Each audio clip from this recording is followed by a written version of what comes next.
Feliz sábado, mis hermanos. Dios les bendiga. Para mí esta mañana es un gusto y un grato placer presentarles eh, a un buen amigo y muy gran amigo, el pastor Alejandro Añasco. Él estará con nosotros en esta mañana para el tema. Así que, pastor Alejandro, Dios le bendiga. Es un gusto saludarle a través de esta plataforma. Muchas gracias por haber aceptado la invitación. Para los que no lo conocen, pues vamos a dejar que él se presente, pero eh, él nos acompaña hoy desde Uruguay, ¿va, pastor? Así que, ¿quién es Alejandro Añasco? ¿A qué se dedica? ¿Qué hace? Pastor, para que los hermanos lo conozcan. Bueno, muchas gracias por la invitación, Alex. Es cierto, con Alex nos conocemos hace algún tiempo ya, unos poquitos años, tenemos en común muchas cosas y me había mencionado si podría hacerme de un tiempo para poder compartir con ustedes la palabra de Dios y le dije que sí, con mucho gusto, así que esto estaba planificado, gracias a Dios, desde hace tiempo. Bueno, yo me encuentro en Uruguay, en el sur más o menos de Uruguay. Uruguay es chiquito, así que cuando decimos norte o sur, queda todo más o menos cerca, no es como otros países. En este momento estoy como pastor y capellán en el Instituto Adventista del Uruguay, llamado IAU, y bueno, aquí estamos con mi familia desde hace un año y poquito, todavía no estamos hace 2 años. Eh, Quizás a diferencia de muchos de ustedes, yo no soy adventista de cuna, soy adventista desde hace 13 años aproximadamente. Antes de ser adventista era ateo, pero Dios cambió mi corazón y entonces hoy puedo estar aquí. No solo dejé de ser ateo, sino sucedió que me puse a estudiar para ser pastor. Yo antes de ser pastor me dedicaba, entre otras cosas, trabajaba en el ambiente de la informática, yo soy ingeniero en sistemas, pero bueno, eso no significa que no sigo haciendo alguna que otra cosa a modo de hobby y poder ayudar a la iglesia también en esa área, pero en lo que respecta a la mayoría del tiempo que dispongo, lo utilizo para poder ver cómo dar a conocer a Cristo a otras personas. Y es eso lo que estoy haciendo en este momento. Así que bueno, muchas gracias por la invitación. Sé que ya hemos orado, pero sería bueno que podamos Muchas, inclinar el rostro una vez más para poder compartir juntos la palabra de Dios. Perdón, no sé, Alex, si tú querías mencionar algo.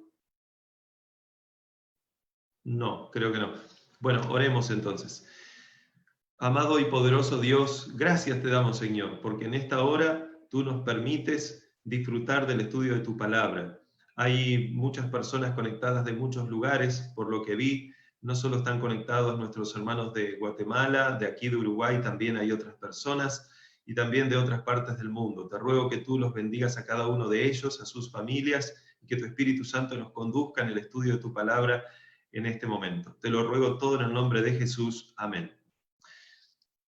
Bueno, aquí somos unos 48 conectados, no me fijé muy bien cuántos somos en Facebook, supongo que un poco más, y veo que por cada uno de ustedes muy probablemente haya varios por detrás. No digo que en todos los casos todos los que están conectados tienen una familia por detrás, pero sé que hay algunos que están conectados, que tienen, ahí veo que algunos que están activando sus cámaras, veo que son varios por detrás. Así que si yo me pongo a hacer cuentas, de estos 48 fácilmente los podría multiplicar por 2, son 96 personas, unas 100 personas como mínimo, más los que están en Facebook. Así que bueno, estoy contento porque hay un grupo de personas que está deseoso de escuchar la palabra de Dios. Bueno, varias veces yo he recibido la pregunta de algunas personas cuando se enteran de que yo soy pastor adventista o que se enteran de que sencillamente soy adventista, entonces ahí me confunden o nos confunden muchas veces a los adventistas con otra religión que parece tener un nombre muy parecido, pero no lo es. Y la cuestión es que ahí empiezan a decir, ustedes son los que no permiten que otros donen sangre. No, esos son otros, y les explico quiénes son y quiénes somos nosotros. La cuestión es que, así con muchas otras religiones, me acuerdo con la religión de nuestros amigos mormones también, nos han confundido muchas veces. Pero la cuestión es que muchas personas cuando preguntan, ¿pero y en qué creen los adventistas del séptimo día? Yo varias veces he recibido esa pregunta. ¿O qué diferencia hay entre la iglesia adventista y las demás? Hace un tiempo tenía un programa en un canal de YouTube que tengo llamado Presentando la Verdad, el cual lo pueden chequear en otro momento, y ahí tenía un programa de radio donde hablaba con algunas personas, y entonces varias personas se comunicaban con nosotros, y de una u otra forma siempre salía esa pregunta: ¿en qué se distingue esta iglesia de las demás? Y evidentemente tiene que haber alguna distinción, porque si no se distingue de las demás, hay dos opciones: o dejamos de existir como iglesia, o nos unimos a otra, con lo cual sería lo mismo que dejar de existir como iglesia. Así que si nosotros existimos como iglesia, evidentemente tiene que haber una razón. Dicho sea de paso, también hay una razón de la existencia del ser humano, que es otro tema importante, impresionante, pero no es en el tema en que me voy a centrar hoy. Si hay algo de alguna forma que podríamos decir que nos distingue a nosotros como adventistas, ustedes saben, o quizás la mayoría de los que están conectados saben, o muchos saben, es la doctrina del santuario. Porque no todos, no somos la única religión del mundo que guarda el sábado, no somos la única religión del mundo que cree que los muertos nada saben, que va a venir Jesús por segunda vez. No somos la única religión del mundo que cree que nosotros, como somos templo del Espíritu Santo, debemos cuidarnos, etc. Bueno, hay muchas características que tenemos en común con muchas religiones. Yo creo que eso es una ventaja, porque eso nos permite dialogar con otras religiones. Pero evidentemente hay algunas diferencias, donde muchas veces parece que chocamos, y en eso mucho tiene que ver la lección de escuela sabática de hoy, donde entre otros temas hablaba de qué forma de qué forma Dios quiere que yo pueda dar razón de mi fe ante todo aquel que demande de la esperanza que hay en nosotros. Y mucho evidentemente tiene que ver con la mansedumbre y con la humildad. Entonces, dicho eso, ¿cuáles son estas características que tiene la iglesia adventista? ¿Qué diferencia la iglesia adventista de las demás? Evidentemente, yo lo acabo de decir, es el santuario. En el santuario, podríamos decir, se enseña todo lo que el ser humano debe saber para ser salvo. En el santuario se enseña también que las buenas nuevas conducen a la salvación, de acuerdo a lo que nos dice la Biblia. En el santuario, podríamos decir también, es donde se nos enseña que uno debe entregarse a Cristo y que es Dios el que hace el resto de toda la obra. Nosotros haríamos el 0,00001%, aunque es importante, porque nuestra decisión, nuestro libre albedrío es importante en el momento de elegir si realmente vamos a ser salvos o no, pero la gran parte no solo la hace Dios, sino que ya la ha hecho Dios por nosotros. En el santuario podríamos decir también que se enseña la verdad sobre la conversión de la persona. Una conversión que, de acuerdo a la Biblia, es la obra del Espíritu Santo capaz de habilitar a la persona para hacer esas buenas obras que fueron preparadas para el ser humano. Pero esto es interesante que acabo de decir. También sabían ustedes que hay algunas iglesias que lo comprenden de alguna forma muy parecida a esta que estoy mencionando aquí. Entonces, ¿qué es lo que realmente nos distingue de las demás? Hay un término del santuario, hay un aspecto del santuario que nos diferencia a nosotros a los demás como iglesia, y que de forma especial tiene que ver con la razón de la existencia de esta iglesia. Yo coloqué como título, no sé si lo proyectaron, si compartieron algún folleto, no lo sé, pero yo coloqué como título de este tema el borrador de Dios. Y ya vamos a ver por qué le puse el borrador de Dios a este tema. Hay un aspecto muy particular en el santuario, en la interpretación del santuario, que eso sí nos distingue del resto de las iglesias a nosotros, y esa, podríamos decir, es la razón principal de la existencia de esta iglesia. ¿Y cuál es ese aspecto? Es el aspecto que tiene que ver con el lugar santísimo. Digamos que las iglesias o denominaciones protestantes, que son muchas hoy en día, o que dicen ser protestantes, creen que Jesús ingresó al cielo, al lugar santísimo directamente, y que en esencia no hay diferencia entre lugar santo y lugar santísimo, y a veces usan textos mal traducidos, como Hebreos capítulo 9, versículo 2, donde dice ahí la Biblia que Jesús entró una vez y para siempre en el lugar santísimo. La cuestión es que realmente en el original, y no solo en el original, sino en algunas otras traducciones del original, no dice lugar santísimo, sino que dice directamente en el santuario, que es como debería decir. Pero la cuestión es que hay muchas iglesias que creen que Jesús ingresó directamente al lugar santísimo. No hacen esta distinción entre lugar santo y lugar santísimo. Ahora, ya vamos a volver al tema del lugar santísimo, pero antes de ir directamente al lugar santísimo, permítanme mencionar cómo era que, cómo es que todo ser humano que conoce a Dios y que empieza a conocer el plan de salvación, cómo es que terminan llegando, en definitiva, al lugar santísimo, que es a donde Dios quiere, evidentemente, que todos lleguemos para poder vivir en su presencia. Aclaro que el lugar santísimo es un lugar específico en el cielo. Yo no estoy diciendo con esto que todo el mundo se va a meter en ese lugar específico en el cielo, que no tengo idea incluso de cuán grande es. Pero estoy hablando de otro aspecto, del aspecto de poder vivir en la presencia de Dios. Una presencia que no solo espera que nosotros vayamos al cielo para poder vivir en su presencia, sino que nosotros podemos vivir aquí mismo. No solo frente, sino en Cristo, como dice la Biblia, o Cristo en nosotros, que es otra forma también de referirse al mismo aspecto, al mismo tema. Para poder comprender este tema del lugar santísimo y ver cuál es esta diferencia, nosotros primero deberíamos entender algo. ¿Cómo era ese proceso que hacía que un pecador terminara yendo al lugar santísimo? Ustedes recuerdan que el santuario tenía 3 partes, cada una de esas partes tenía diferentes funciones, pero hablemos de esta forma. El pecador, de acuerdo a lo que dice la Biblia, tenía que llevar un animalito, confesar sus pecados, colocando sus manos sobre ese animal, y luego que colocaba sus manos sobre ese animal, entonces a ese animal había que quitarle la vida. Generalmente se pasaba un cuchillo en su garganta, algo totalmente desagradable.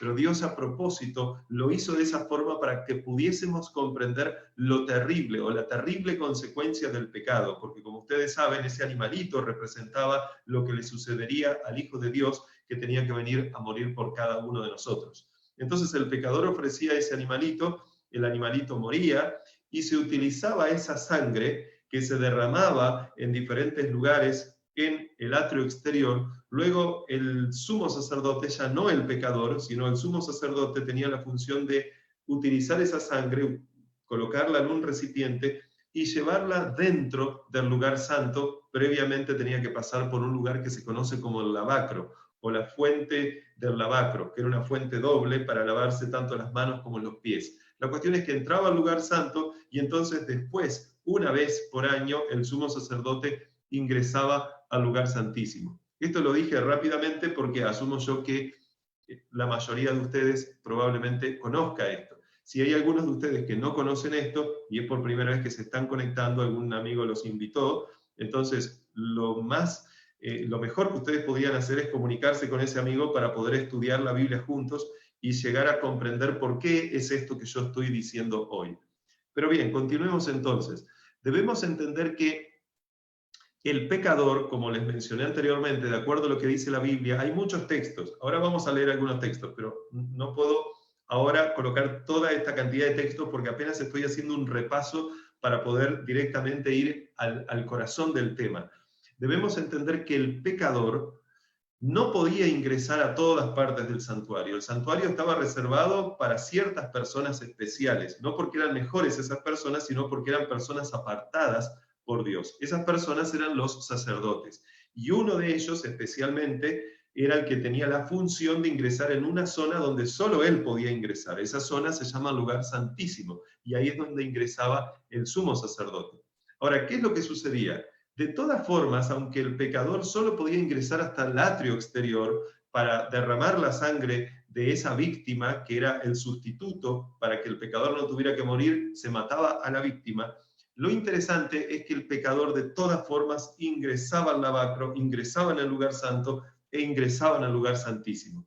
¿De qué forma lo hacía? La Biblia lo explica claramente. Esto lo hacía a través de la fe. ¿Por qué? Porque el pecador depositaba fe en que esa sangre que era derramada en algún momento a través de los medios, de las personas, de los recursos que Dios había utilizado y había mandado para que hagan eso, iban a ingresar la sangre al lugar santo y luego una vez al año otra sangre iba a ingresar al lugar santísimo. O sea que evidentemente el concepto de fe es un concepto muy importante que se nos enseña en las Escrituras y de forma especial en el santuario, porque el pecador, una vez que mataba a la víctima, a veces no era el pecador el que la mataba, a veces era el sacerdote, pero como sea el pecador, cuando llegaba hasta el altar, después tenía que volver para atrás y tener fe en que Dios iba a continuar haciendo lo que ya el pecador no podía hacer. El pecador lo único que podía ir es hasta el lugar, hasta el altar de sacrificio,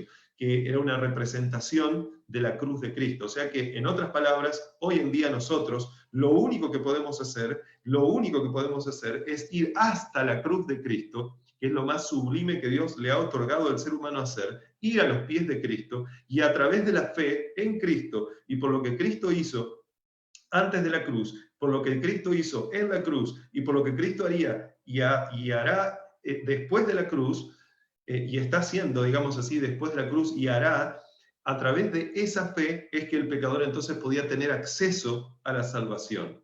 La Biblia dice claramente en Habacuc capítulo 2, versículo 4, que el justo por la fe vivirá. Esto se repite en otra parte de la Biblia también.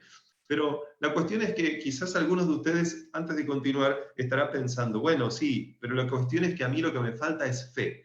Yo les dije que soy capellán de una institución aquí, el otro día estaba hablando con un alumno, con el cual hemos empezado a relacionarnos para estudiar la Biblia juntos, y él con lágrimas en los ojos me decía, yo siento que Dios no responde mis oraciones. Cuando yo había hablado de eso en algún momento, yo no sabía que quien estaba escuchando era alguien que justamente estaba padeciendo de ese sentimiento, de esa sensación, de que parece que Dios no responde las oraciones. Yo le dije algunas palabras ahí, no es el tema de hoy, pero quiero decirte que Dios siempre escucha las oraciones y siempre las responde. Lo que pasa es que no siempre las va a responder de la forma en que nosotros queremos. Nosotros debemos entender que Dios, cuando responde las oraciones, muchas veces tarda en responder, y como dice Elena de White, no lo hace porque necesariamente lo que estamos pidiendo es algo malo, sino porque Él quiere cultivar en nosotros esa paciencia capaz de aferrarse al Altísimo para nunca más soltarlo, porque es la única fe, es el único tipo de fe que va a poder mantenernos firmes en los tiempos que se avecinan, que tienen que ver con lo que la Biblia habla sobre el tiempo de angustia de Jacob y toda esta crisis que va a venir sobre este planeta. Y la única forma en que nosotros podamos estar firmes en ese día es si nosotros podemos tener esa fe que se nos ha prometido que Dios nos concederá, de acuerdo a Apocalipsis capítulo 14, versículo 12, y es la fe de Jesús. Ahora, dicho eso, nosotros debemos entender que la Biblia claramente habla acerca de este concepto de fe. Dios quiere que nosotros tengamos fe suficiente. Muchas veces, como yo les decía, Dios espera y no responde inmediatamente para mostrar, como dice la hermana White, nuestra pecaminosidad, para que reconozcamos nuestra dependencia de Él, a fin de que entonces nosotros podamos, cuando pedimos a Él, lo pidamos sabiendo que realmente es el único que realmente puede ayudarnos. No que le pidamos por las dudas si existe algún Dios por ahí. Asimismo, Dios es misericordioso y algunas de esas oraciones las ha contestado.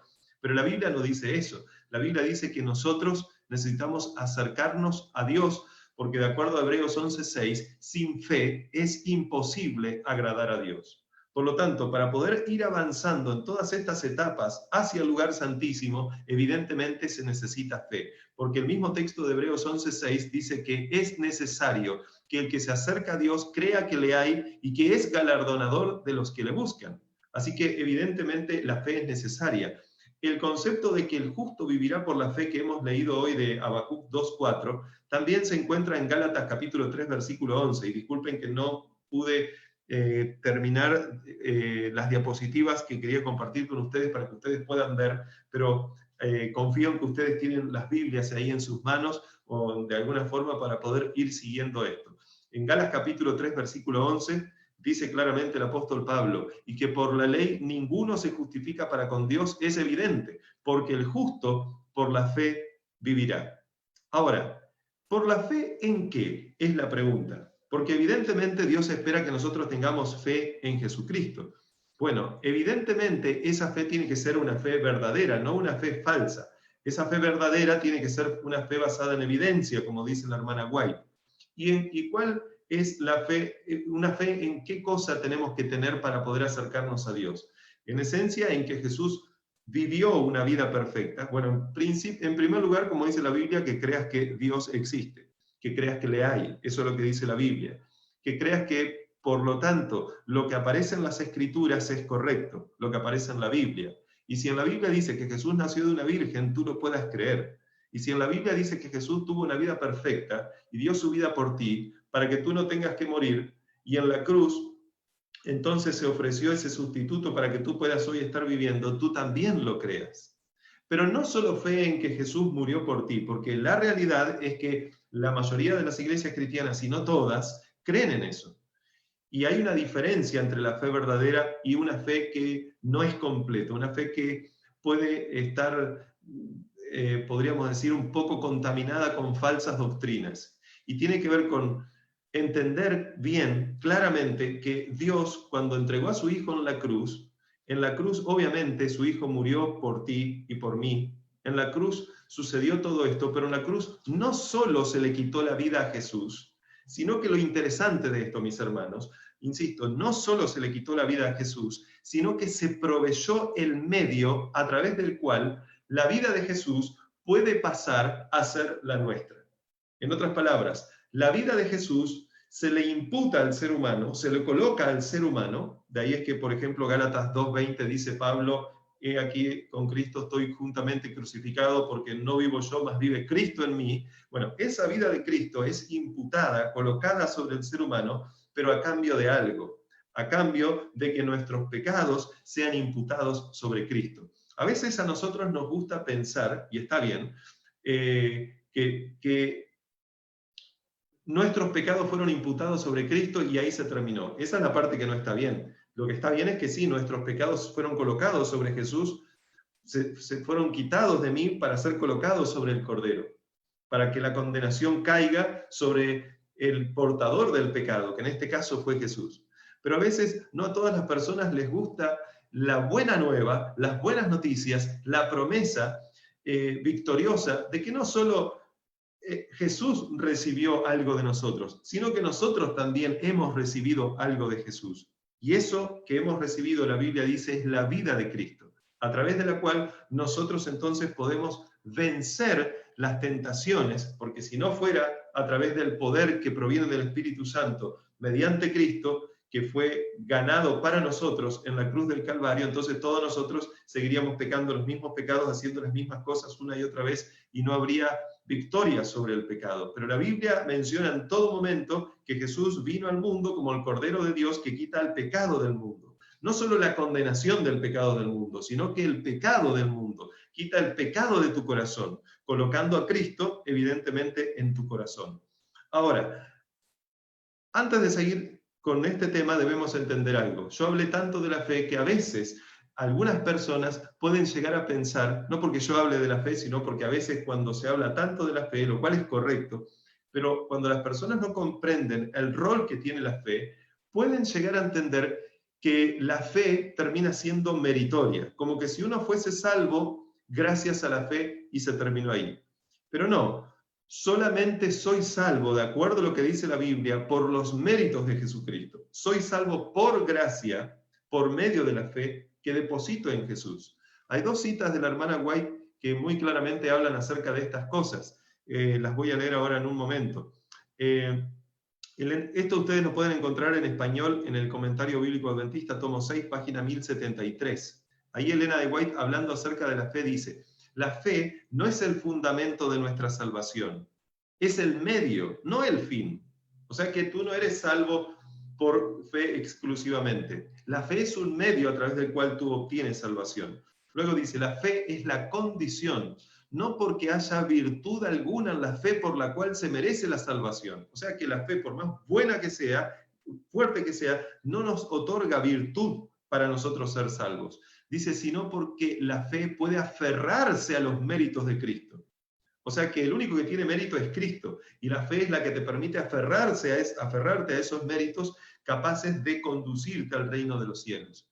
Dice también, es el remedio proporcionado para el pecado. la fe. En otra cita, en Fe y Obras, página 24, ella dice: es peligroso considerar que la justificación por la fe pone mérito en la fe, porque, como dije recién, el mérito no está en la fe, el mérito está en Cristo Jesús.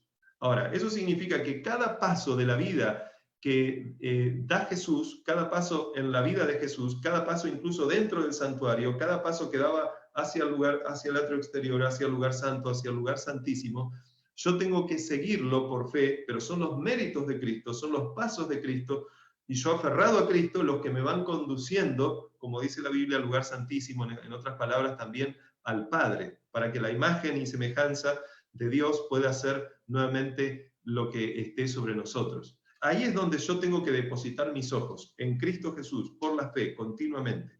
Ahora, avancemos un poco más. Antes de que Jesús muriera, la Biblia dice que Jesús le dijo algo a los discípulos, porque recuerden que la vida de Jesús es la proyección, o podríamos decir el cumplimiento de todo lo que sucedería en el santuario. El santuario terrenal era un símbolo de lo que sucedería en la vida de Jesús por nosotros. Lo interesante es que también es un símbolo de lo que debe suceder en la vida del cristiano que se aferra a Cristo por medio de la fe, porque eso que le pasó a Cristo es lo mismo que le debe pasar al cristiano. Por eso insisto, la Biblia en Gálatas capítulo 2, versículo 20, si bien son dos aspectos diferentes, la muerte de Cristo y nuestra muerte, interesantemente dice que en Cristo estoy juntamente crucificado, para que yo ya no siga viviendo como sigo viviendo, sino que viva Cristo en mí.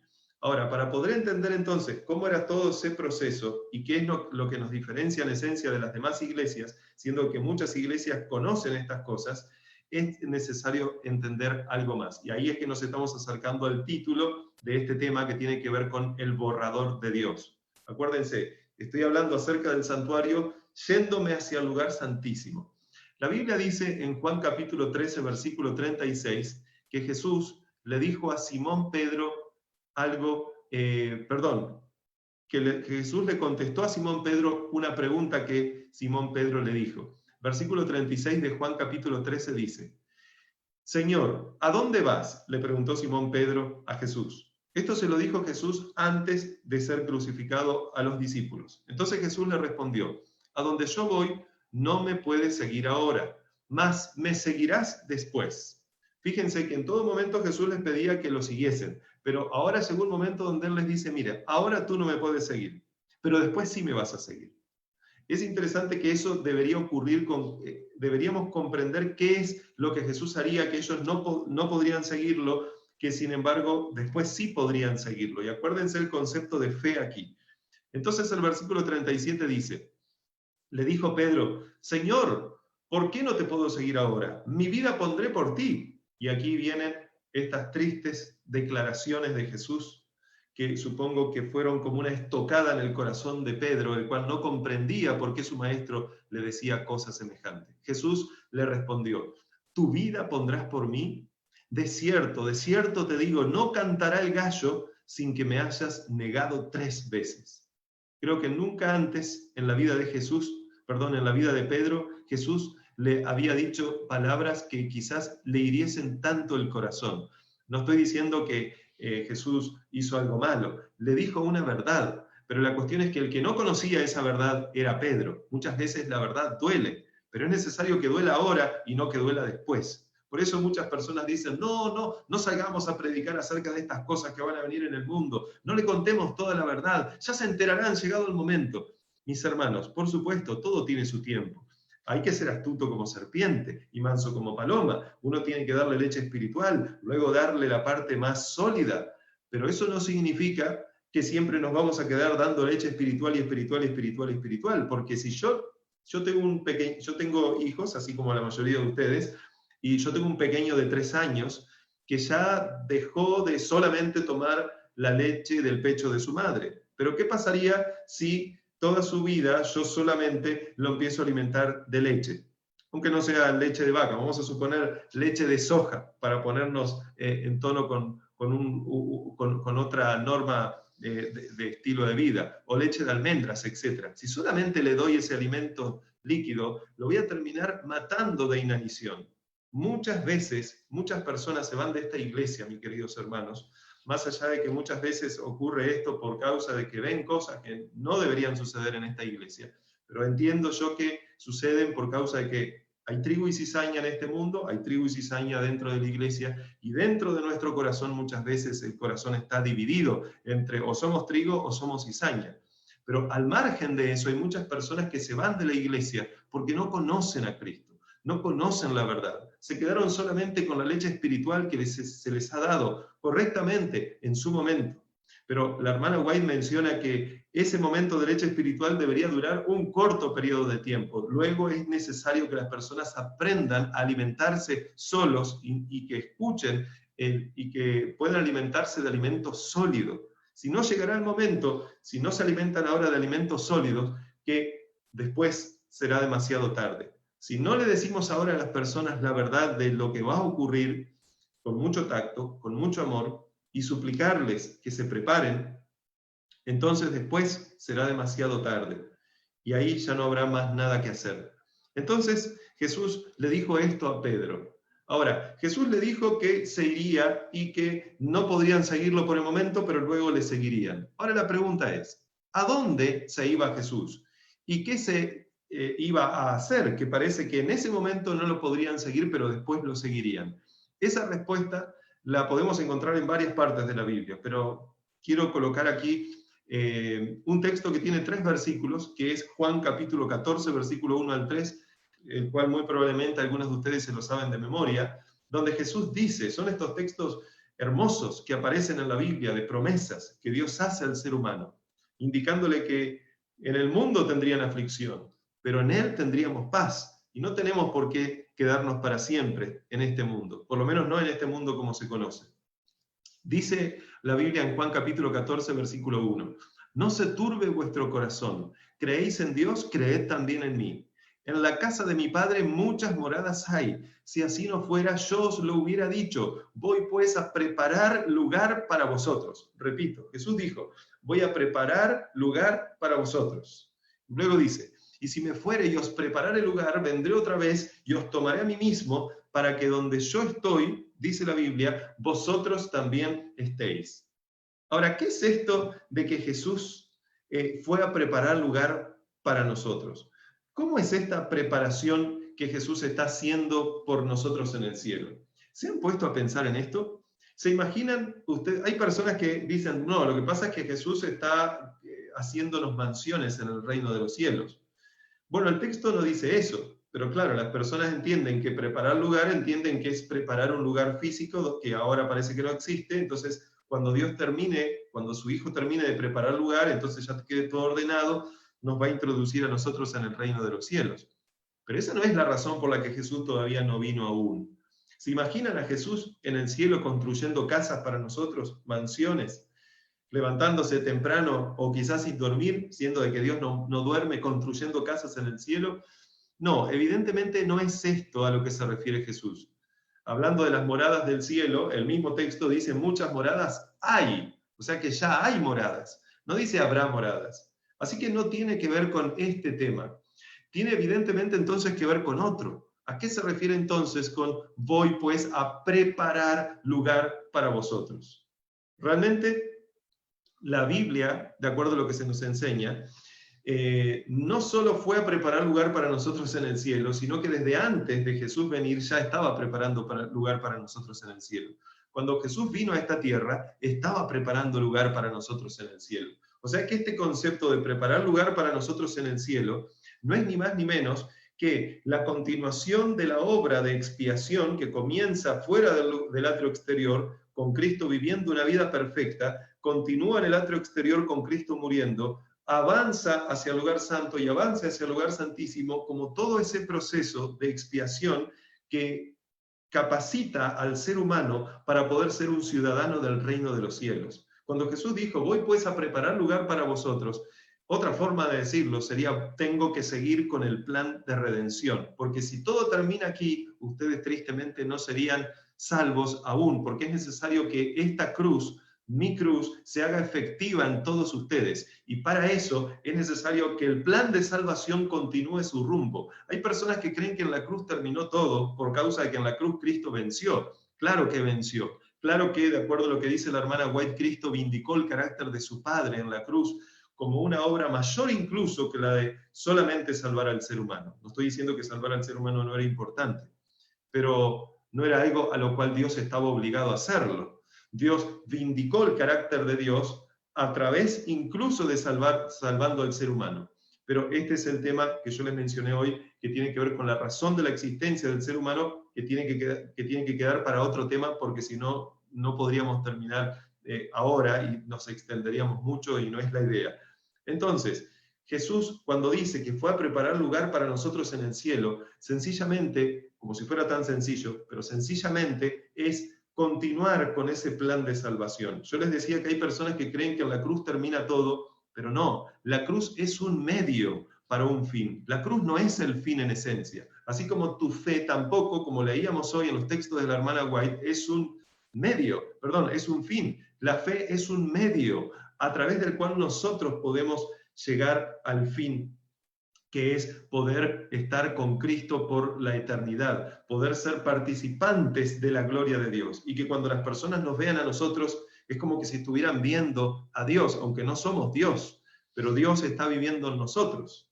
Eso tiene que ver con vindicar el carácter de Dios. Eso es lo que Dios quiere hacer en el ser humano. Pero para hacerlo era necesario que Jesús se fuese. Espero que hasta aquí se vaya entendiendo. No dispongo aquí del medio correcto para preguntar si se va entendiendo o no, pero espero que se vaya entendiendo. Entonces, ahí puedo continuar. Hay algo que debemos entender para poder continuar. La Biblia dice que entonces todo tenía una etapa, todo tenía un periodo determinado, así como la vida de Jesús, el atrio exterior, el lugar santo y el lugar santísimo. La pregunta es, ¿dónde se encuentra Jesús? Yo les decía que muchos creen que Jesús entró al lugar santísimo desde el 31 después de Cristo, considerando que en el 31 es donde Él murió y resucitó y se fue al cielo, el 31 después de Cristo. Entonces algunos dicen, desde ese momento está en el lugar santísimo. La realidad es que cuando nosotros estudiamos la Biblia habla de una cosa muy diferente. Jesús entró en el santuario, es la correcta traducción del texto que hoy leímos.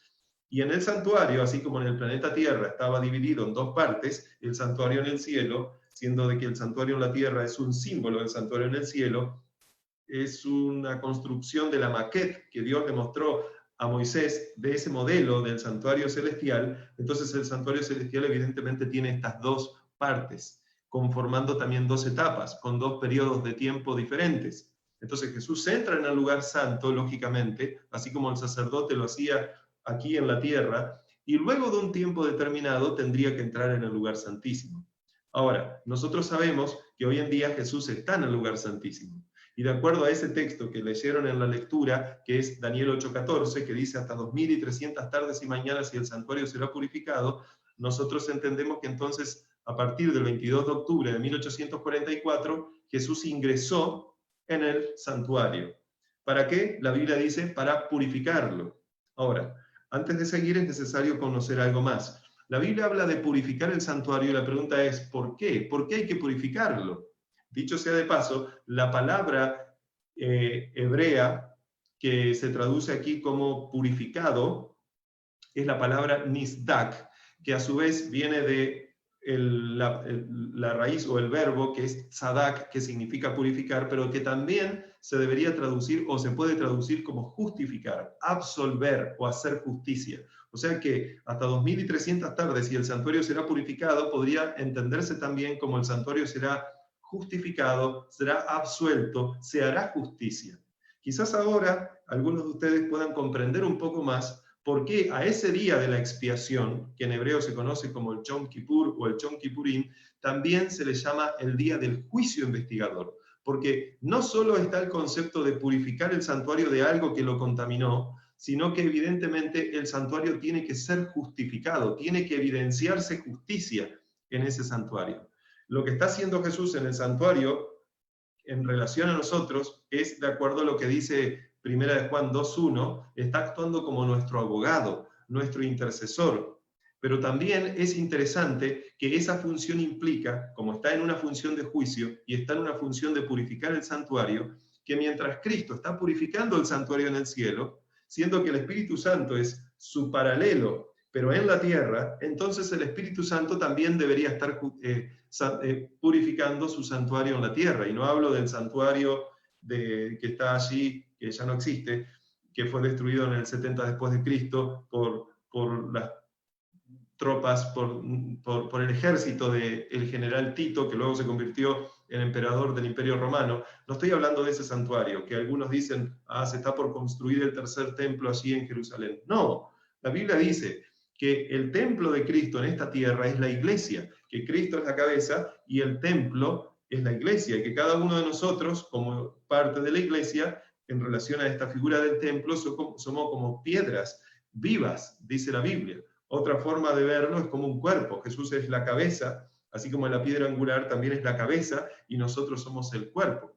Así que mientras Jesús está allí en el santuario celestial, purificando el santuario celestial, la Biblia nos enseña también, y hay varios textos de la hermana White que lo confirman, que Jesús, a través del Espíritu Santo, está haciendo exactamente lo mismo, pero aquí en la tierra. Está purificando el templo, que es la iglesia.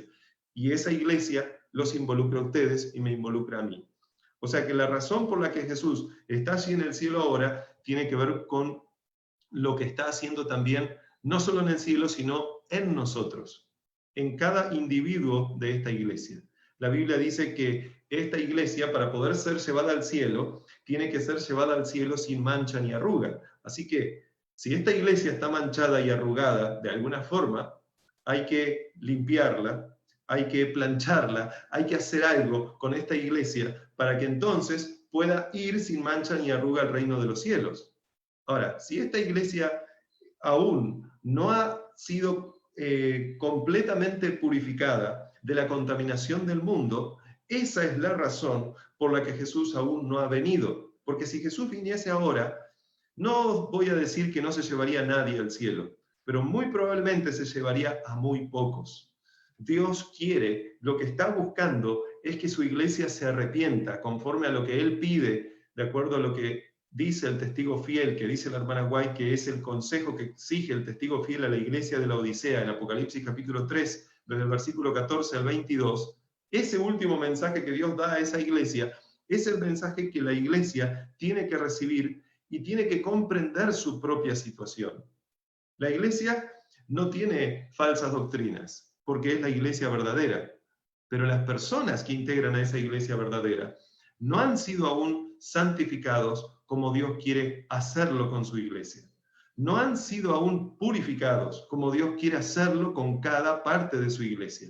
Eso es lo que Dios está haciendo ahora. Y cuando llegue el momento donde esa iglesia esté sin mancha ni arruga, capaz de presentarse delante de Cristo como su esposo, solamente teniendo ojos para Cristo, sin tener ojos para los demás amantes o para los demás baales, entonces la iglesia va a estar preparada. Y como dice la Biblia, si mal no recuerdo, en el libro de Santiago, enseguida entonces vendrá el segador y meterá su hoz, porque ya no habrá más razón de la existencia de que la iglesia siga en esta tierra si ya habrá sido purificada. Dios está esperando con deseo anhelante, dice la hermana White, la manifestación del carácter del carácter de su Hijo delante de su pueblo. Y cuando el carácter de su Hijo sea perfectamente reproducido en su pueblo, dice ella también, entonces Dios vendrá a reclamarlos como suyos. Hay algunas personas que dicen que esto no es posible, que la iglesia no alcanzará ese estado. Pero la cuestión es que decir eso implicaría no creer en la palabra de Dios, porque lo que yo les acabo de decir, después yo les puedo pasar quizás a través de Alex algunos apuntes donde ustedes van a poder leer varias citas que ahora yo no estoy leyendo por un tema de tiempo, y ustedes van a verificar si esto es lo que dice tanto la Biblia como los textos de la hermana White. Pero lo interesante es que lo que más está en juego aquí, dice la palabra de Dios, dice la hermana White, es el carácter de Jesús, cómo es contemplado delante del universo. Dice ahí que el honor de Dios y el honor de su Hijo están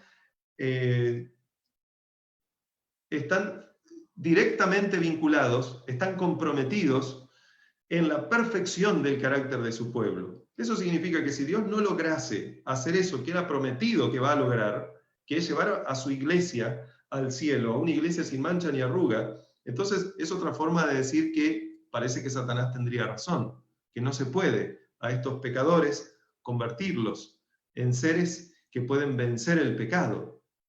Parece que entonces no sería cierta esa promesa de Filipenses 4:13, que dice que en Cristo todo lo puedo que me fortalece, ni esa otra promesa de 1 Corintios 10:13, que dice que Dios no nos dejará ser tentados más de lo que podamos soportar, sino que Él nos dará la salida para poder resistir.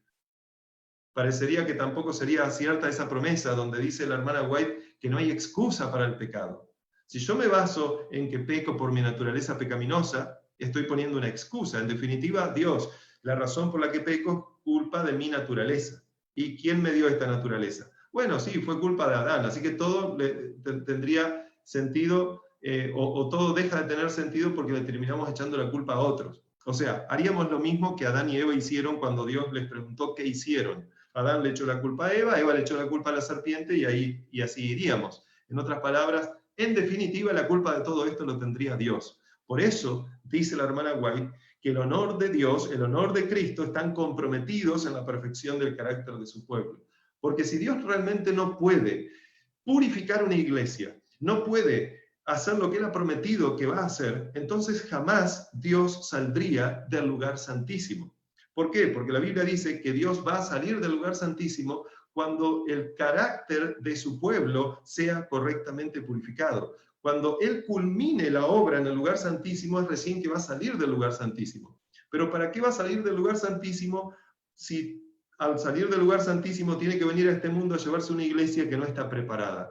¿A qué iríamos al reino de los cielos? Evidentemente, no podríamos ir directamente. No quiero quitarles más tiempo, pero sí me gustaría decirles algo. Hay algunos textos muy claros de la hermana White que dicen claramente cuál es la función en esencia del lugar santísimo y qué es lo que Dios hace en el lugar santísimo. Hay un paralelo muy grande entre purificar el santuario y borrar de los pecados el santuario. Como ustedes saben, cuando el pecador colocaba sus manos sobre la víctima y transfería por fe esos pecados, aunque era todo un símbolo, entonces la víctima ahora era la portadora de los pecados, y la Biblia dice que en la sangre es donde está la vida, entonces la sangre quedaba contaminada. Cuando se le quitaba la vida a esa víctima, cuando se le quitaba la sangre a esa víctima, y la sangre ahora con los pecados encima, entraban al lugar santo, eso contaminaba el santuario. Y todo el año estaba asperjándose sangre sobre las cortinas. Y eso contaminaba y contaminaba y contaminaba el santuario. Era necesario entonces en algún momento purificarlo, en algún momento que se haga algún tipo de evento capaz de descontaminar el santuario, lo cual es purificar el santuario. ¿Ok? Entonces, la Biblia dice que eso sucedía en el momento, en un día que se conoce como el Yom Kippur, o Día de la Expiación, o Día del Juicio. Y lo interesante es que eso mismo que sucedía aquí era un símbolo de lo que sucedería en el cielo. Ahora la pregunta es, si en el cielo también hay un lugar santísimo, y en el cielo también se contamina un santuario, porque el santuario de de Daniel 8:14, que dice que tiene que ser purificado, es el santuario del cielo. ¿Te imaginas el cielo en este momento contaminado? Un santuario en el cielo que en este momento está contaminado por el pecado. ¿Te imaginas? Bueno, eso es lo que dice la Biblia. Y eso claramente es lo que menciona también la hermana White. Ese es el santuario que está siendo contaminado en este momento. Pero en este momento, dice la Biblia, no solo está siendo contaminado, sino que está siendo purificado a partir del 22 de octubre. Y llegará el momento donde haya cesado la obra de purificación porque el santuario quedará completamente limpio. Ahora, ¿qué era lo que contaminaba el santuario? De acuerdo a la Biblia, era la sangre de estos animales que estaban portando el pecado del pecador. El pecado del pecador pasaba al animal, del animal pasaba al santuario y el santuario ahora quedaba contaminado. Era necesario, a través de algún evento, que ese santuario sea descontaminado, o sea, quitar esos pecados del santuario. Siendo de que Jesús ingresó al lugar santo, ingresó él con su sangre, y la Biblia dice que sobre él fueron colocados los pecados de todos nosotros. Es interesante que entonces ahí nosotros vemos un paralelo, porque cuando el sacerdote, interesantemente, utilizaba la sangre para asperjar el santuario y contaminaba el santuario, lo que hacía era justamente lo que se nos dice que Jesús haría más adelante por nosotros. No se imaginen con esto que Jesús está en el cielo asperjando su sangre, porque esto era un símbolo. Pero la misma presencia del Hijo de Dios, que es nuestro sumo sacerdote, siendo de que en el día de la expiación, el sumo sacerdote, en ese día, en el día del juicio, todos los pecados que estaban en el santuario, tenía que agarrar, luego de haberlos ingresado, tenía una función muy especial, tenía que quitarlos del santuario, y entonces los pecados quedaban sobre él, e iba y colocaba sus manos en el otro macho cabrío que había que dejar vivo en el día de la expiación. Yo a propósito me salté algunas cosas pero ustedes recuerdan que había dos machos cabríos, uno que se sacrificaba y otro que quedaba vivo, que tenía por nombre Azazel, que era una representación de Satanás. Entonces, cuando el sumo sacerdote salía del lugar santísimo, había terminado de su obra expiatoria en el lugar santísimo y por lo tanto de purificar el santuario. ¿Dónde iban esos pecados? Los seguía teniendo él, no porque él era pecador, aunque el sumo sacerdote terrenal era pecador. Estoy hablando de Cristo, Cristo no fue pecador, pero él portaba los pecados y la Biblia dice que tenía que ir afuera y colocar sus manos sobre el macho cabrío Azazel y transferir esos pecados. ¿Saben qué? La hermana White dice que eso mismo es lo que sucederá cuando Jesús borre todos los pecados que hay en los libros de la memoria en el reino de los cielos. Ya no haya más registro de ninguno de nuestros pecados, ni en nuestra memoria va a quedar ninguno de los registros de pecado. Por eso es que cuando vayamos al cielo y tratemos de recordar en qué pecamos, sabremos que habremos pecado, pero no vamos a recordar absolutamente nada. Entonces, cuando Jesús haga eso, borre los pecados, dice la hermana White, dice la Biblia, y bueno, dice la hermana White también, que entonces vendrá a este planeta y entonces todos esos pecados serán colocados sobre la cabeza de Lucifer. Van a ser colocados sobre Satanás, que es el gran instigador y el gran culpable de toda esta situación. Ahora, ¿qué pecados ustedes creen que van a ser colocados sobre Satanás? Serán, de acuerdo a lo que se nos dice, serán los pecados que el pueblo de Dios confesó, de los cuales el pueblo de Dios realmente se arrepintió, y entonces el pueblo de Dios ha sido perdonado. Entonces, al lado de los nombres del libro de la vida, van a haber otras palabras, dice la hermana White, que se colocará perdonado, perdonado, perdonado, perdonado. Pero esos pecados son los que se colocarán sobre Satanás, para que Satanás sea castigado por esos pecados de los cuales los demás se arrepintieron. Y entonces van a ser quitados y ya fueron colocados sobre el Cordero, ahora es necesario que el Cordero se los pase a Satanás. Pero la Biblia dice, la hermana White dice que sobre las personas, que los pecados de las personas que no se hayan arrepentido, que hayan sido cristianos, que hayan creído en Dios, etc., pero que no se hayan arrepentido, esos pecados serán borrados del santuario, serán quitados, pero así como el sumo sacerdote colocaba sus manos sobre el macho cabrío Azazel, ahora Jesús hace lo mismo, pero es como que hay un envío de todos esos pecados que estaban contaminando el santuario, que ahora tiene que ser purificado el santuario, y son devueltos a las personas que fueron responsables por esos pecados y no se arrepintieron. Estos son, a pesar de que alguien puede decir, uy, qué terrible, pero estos son buenas nuevas, mis hermanos. Porque la Biblia no enseña que es difícil salvarse. La Biblia enseña que es fácil salvarse y difícil perderse. Para que tú te pierdas, tú tienes que hacer un gran esfuerzo. Mayor parecería que el que Dios está haciendo, aunque nunca va a ser mayor. Pero es un gran esfuerzo para cerrar tu corazón y entonces que ya Dios no puede hacer nada y que ocurra ese pecado imperdonable, que es la blasfemia contra el Espíritu Santo, que es cerrar tu corazón para siempre y ya Dios no puede hacer nada. Pero para que tú llegues a eso, es necesario que tú realmente te esfuerces por perderte. La Biblia enseña claramente que es fácil salvarse. La hermana White lo menciona también vez tras vez.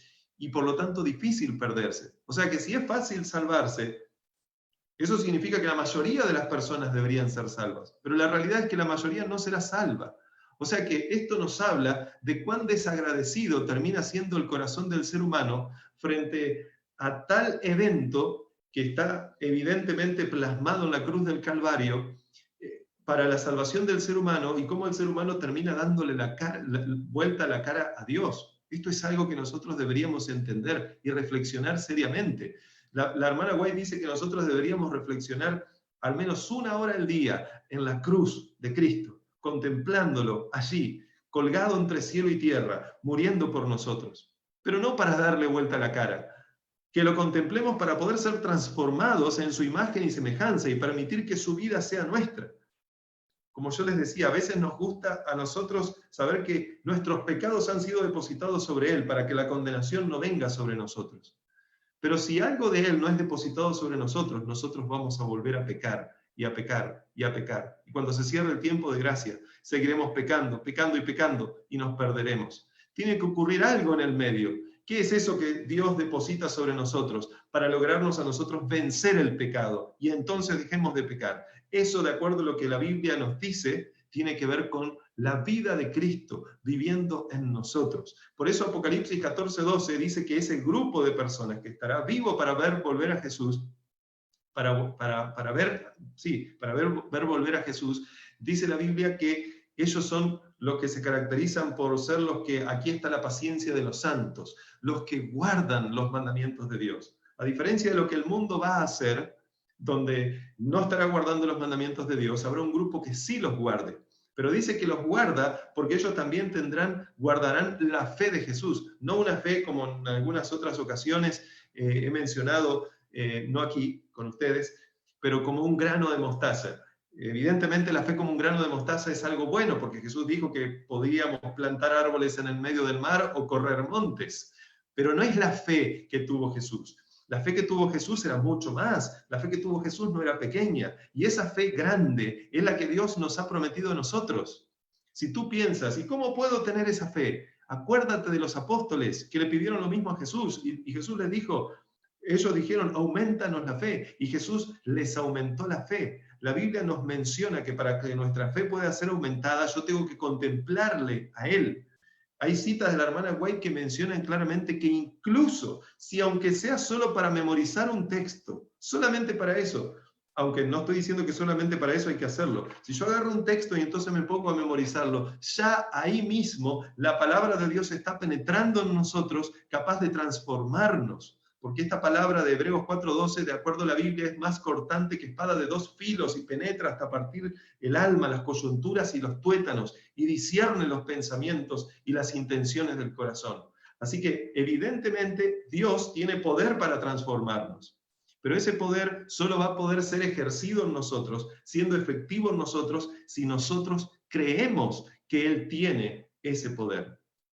Entonces, evidentemente esto tiene mucho que ver con nuestra salvación. Quiero culminar leyéndoles algo que aparece en Patriarcas y Profetas en la página 371, donde ella, hablando acerca de todo esto último que yo dije, Elena de White dice lo siguiente: no entró Cristo en el santuario hecho de mano, figura del verdadero, sino en el cielo mismo para presentarse ahora por nosotros en la presencia de Dios. Aquí está citando Hebreos 9:24.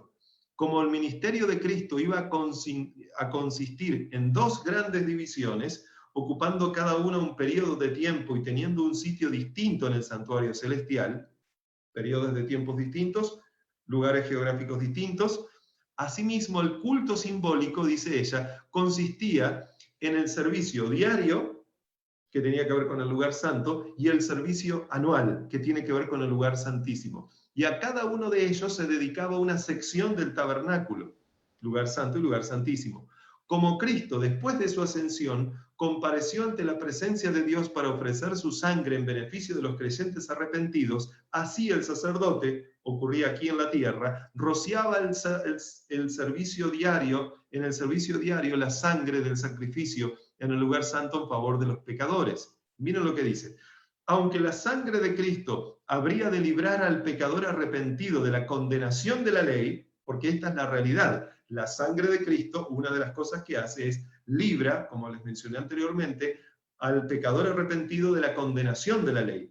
Pero dice aquí, aunque la sangre de Cristo habría de librar al pecador arrepentido de la condenación de la ley, no había de anular el pecado. Fíjense, Dios nos libra de la condenación del pecado, pero no nos libra aún del pecado. Dice, pero esto es lo que sí va a suceder. Dice, no había de anular el pecado. El pecado, queda registrado en el santuario hasta la expiación final. Y esa expiación final culmina, o por lo menos una fase importante, que tiene que ver con la salida del lugar santísimo rumbo a este planeta, en el momento del cierre del tiempo de gracia. Entonces ella dice, el pecado, queda registrado en el santuario hasta la expiación final. Así, en el símbolo, la sangre de la víctima quitaba el pecado del arrepentido. Fíjense, la sangre, que es este medio, es el medio a través del cual Dios quita nuestro pecado, pero evidentemente lo coloca en otro lugar. Dice, pero quedaba, ¿dónde? En el santuario hasta el día de la expiación. O sea que todavía había registros de tu pecado. Mientras el santuario estuviera contaminado, significaba que había registros de tu pecado.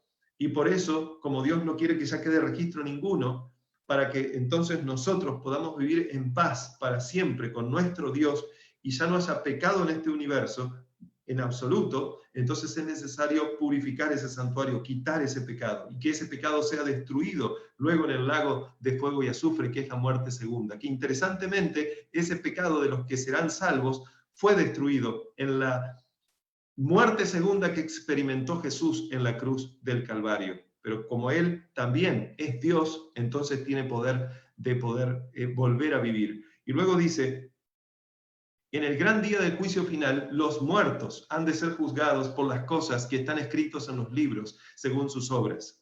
Entonces, en virtud de la sangre expiatoria de Cristo, los pecados de todos los que se hayan arrepentido sinceramente serán borrados.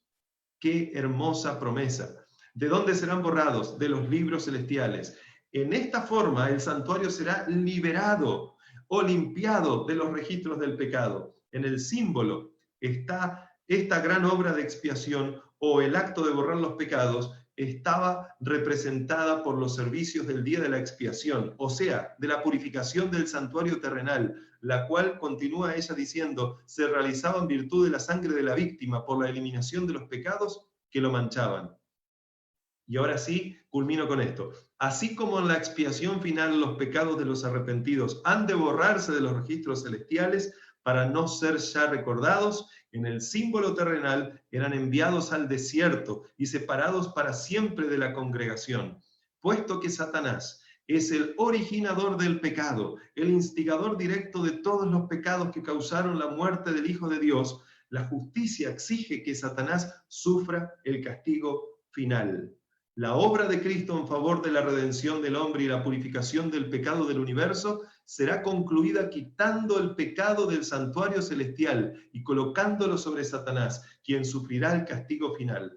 Así, en el servicio simbólico, el ciclo anual del ministerio se completaba con la purificación del santuario y la confesión de los pecados sobre la cabeza del macho cabrío Azazel. De este modo, en el servicio del tabernáculo y en el templo que posteriormente ocupó su lugar, se enseñaban diariamente al pueblo las grandes verdades relativas a la muerte y el ministerio de Cristo. Y esto es lo que todo adventista debería saber, y esto es lo que hay que anunciarle al mundo. Y una vez al año sus pensamientos, los pensamientos del pueblo de Dios, y esto es lo que debería estar sucediendo con nosotros hoy en día, sus pensamientos serán llevados hacia los acontecimientos finales de la gran controversia entre Cristo y Satanás, y hacia la purificación final del universo, que lo limpiará del pecado y de los pecadores. Hermanos queridos, hoy en día estamos viviendo en el antitípico y gran y solemne día de la expiación.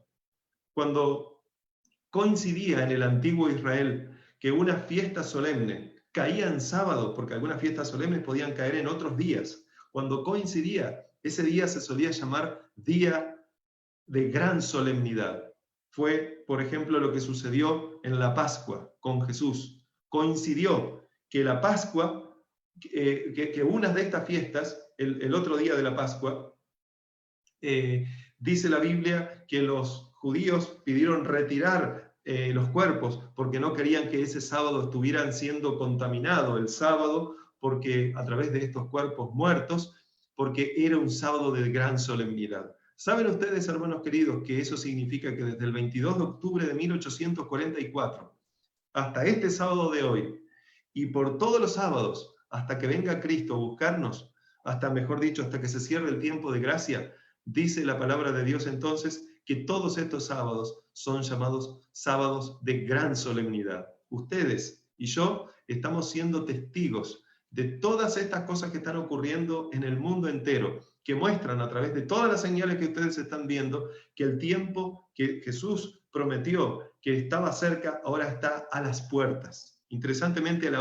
la única iglesia a la cual Dios le dice, aquí estoy a las puertas, y no dice, mira aquí yo estoy cerca, sino la que le dice, estoy a las puertas, es a la iglesia de la Odisea.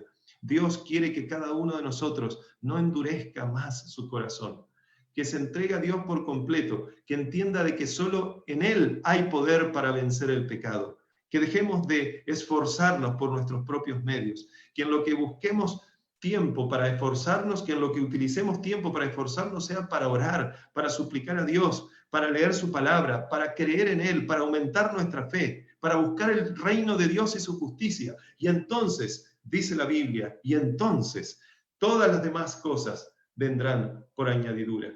La palabra de Dios dice claramente que cuando Dios haga esta obra, y luego pasa un tiempo y pasan los 1000 años, y el pecado y los pecadores, y el pecado en esencia y la muerte sea destruida, entonces no quedará más vestigio de pecado en este universo. Y así es como termina el conflicto de los siglos, ese glorioso libro donde en el último párrafo dice, el gran conflicto ha terminado, ya no hay más pecado ni pecadores, todo el universo está purificado, la misma pulsación de armonía y de gozo late en toda la creación, de aquel que todo lo creó manan vida, luz y contentamiento por toda la extensión del espacio infinito, desde el átomo más imperceptible hasta el mundo más vasto, todas las cosas, animadas e inanimadas, declaran en su belleza sin mácula y en júbilo perfecto, y ustedes saben cómo termina esto, mis hermanos, que Dios es amor. Que Dios los bendiga en esta hora, hermanos queridos, que el poder del Altísimo sea sobre cada uno de ustedes y sus familias, y Maranata, el Señor viene.